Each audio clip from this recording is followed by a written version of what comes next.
Godavari global university Rajahmundry engineering, agriculture, pharmacy, health sciences degree కోర్సులకు అడ్మిషన్లు జరుగుతున్నవి. దేశ రాజధాని ఢిల్లీలో లోక్సభ, రాజ్యసభ సభ్యుల కోసం అద్భుతమైన అధునాతన భవంతిని ప్రధానమంత్రి నరేంద్ర మోడీ ఈరోజు ప్రారంభించారు. మామూలుగా అయితే రెసిడెన్షియల్ పర్పస్ కోసం బంగ్లాలు ఇవ్వడం అనేది ఒక ఆనవాయితీగా ఉండేది. కానీ దేశ రాజధానిలో ఉన్నటువంటి స్థలాభావం సమస్యను దృష్టిలో పెట్టుకొని కేంద్ర ప్రభుత్వం కనాట్ ప్లేస్లో బీకేఎస్ రోడ్లో వచ్చేటువంటి ప్రాంతంలో ఒక అధునాతన భవంతిని నిర్మించింది. 27 అంతస్తులు, దాదాపు 184 ఫ్లాట్లు ఉన్నటువంటి భవంతి ఇది. అంటే ఫ్లాట్స్ అంటే మనకు ఒక చిన్న చూపు ఉండొచ్చు, అపార్ట్మెంట్స్లో ఉండడం ఎంపీలకి సానుకూలం కాదేమో అనేటువంటి అభిప్రాయం కూడా ఉండొచ్చు. కానీ ఒకసారి ఆ వీడియో చూస్తే మీకే అర్థమవుతుంది. ఈ బిల్డింగ్నే ప్రధానమంత్రి నరేంద్ర మోడీ ఈరోజు ప్రత్యేకంగా సింధూర మొక్కను నాటి మరీ అక్కడ ప్రారంభోత్సవం చేశారు. 184 ఫ్లాట్లు ఇందులో ఉన్నాయి. జాతీయతా భావం సూచించే విధంగా డిజైనింగ్ చేశారు. మొత్తం అల్యూమినియం స్ట్రక్చర్తో ఇంటర్నల్ కాంక్రీటింగ్ ద్వారా నిర్మించినటువంటి నిర్మాణం ఇది. ప్రస్తుతం ఉన్నటువంటి గృహ 3 రేటింగ్ వచ్చే విధంగా కేంద్ర ప్రభుత్వం నిర్మించింది. 550 కోట్ల రూపాయల వ్యయంతో చేసినటువంటి నిర్మాణం కేవలం 30 నెలల్లో నిర్మించారు. ఇది ఒక్కొక్క ఫ్లాటు, దీనిలో డీటెయిల్స్ చూస్తే ఒక్కొక్క ఫ్లాటు 5 బెడ్రూమ్స్తో ఉండేటువంటి flat, plus 2 office rooms maintain చేయొచ్చు. అలానే ఎంపీల వ్యక్తిగత సహాయకులు ఉండేందుకు ప్రత్యేకంగా గదులు కూడా ఇచ్చారు. కింద ఉండేటువంటి ఫ్లోర్స్లో క్లియర్గా 2 ఫ్లోర్ల వరకు పూర్తిగా పార్కింగ్ పర్పస్తోనే హై సెక్యూరిటీ జోన్ కింద దీన్ని డిజైన్ చేశారు.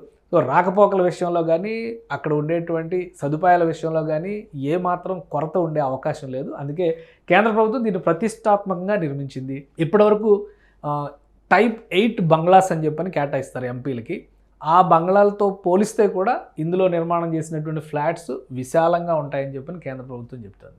సో ఈ బంగ్లాలని ఇవి బంగ్లాలని అనడానికి అవకాశం లేదు కాబట్టి ఈ హై రైజ్ గేటెడ్ కమ్యూనిటీ టవర్స్ని ప్రధానమంత్రి నరేంద్ర మోడీ ఈరోజు ప్రారంభించారు. ఈ సమావేశాల్లోనే ఎంపీలకి ఒక్కొక్కరిగా కేటాయింపులు చేస్తామని చెప్పని ప్రధానమంత్రి అఫీషియల్ అనౌన్స్మెంట్ చేశారు. ఇది ఆ మీటింగ్లో ప్రధానమంత్రి ప్రారంభోత్సవ సందర్భంగా ప్రధానమంత్రి చేస్తున్నటువంటి వ్యాఖ్యానం.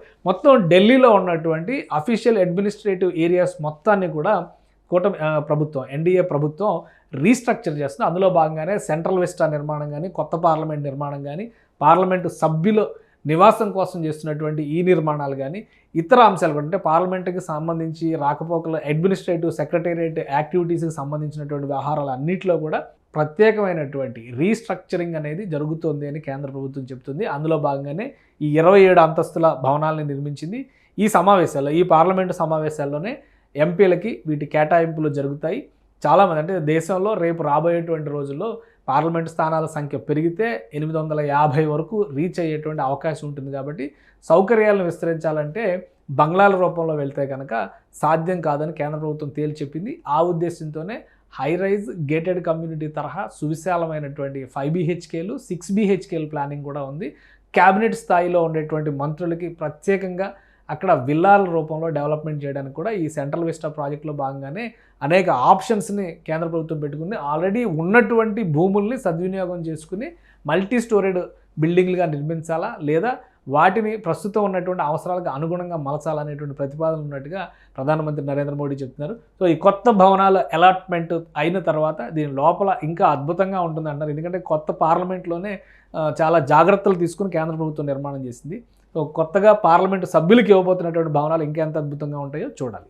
సుమన్ టీవీలో మీ పర్సనల్ అండ్ బిజినెస్ ప్రమోషన్స్ కోసం కింది నెంబర్కి కాంటాక్ట్ చేయండి.